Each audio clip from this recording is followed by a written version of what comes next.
Welcome back. The Department of Conservation and the Navy have just returned from their biggest joint operation to the subantarctic islands.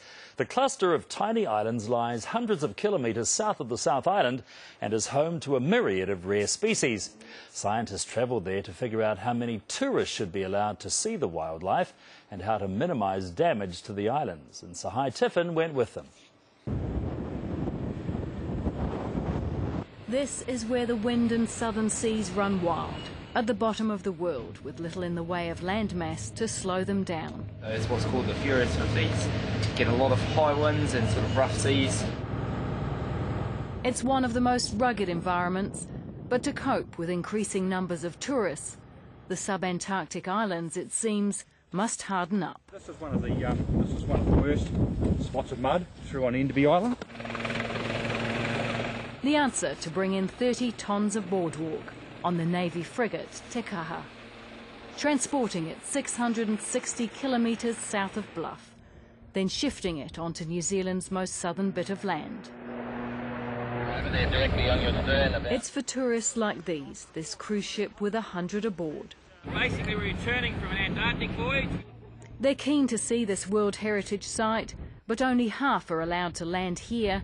Permits are restricted. Is there a lot of demand? Oh yeah, very definitely. In fact, we can fill every bit of quota that we were given, and hopefully, with a new review, hopefully something may allow that to happen in the future. This is that review. Dock workers comparing the damage done from season to season. You can have things like tracks going in deeper and deeper to the soil and actually changing the way that water travels down the hillside.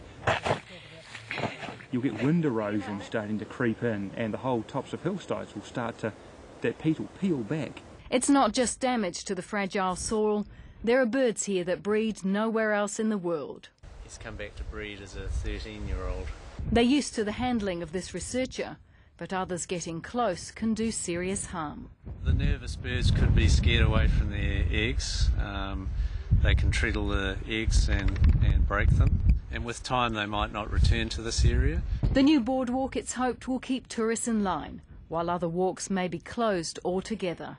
There's species of albatross and penguins and sea lions and plant life that's absolutely unique, nowhere else in the world, and so we're allowing nature preservation and ecotourism at the same time. Getting that balance right won't be easy. What's here is only still here, because it is so far away from all but the lucky few. Sahai Tiffin, One News.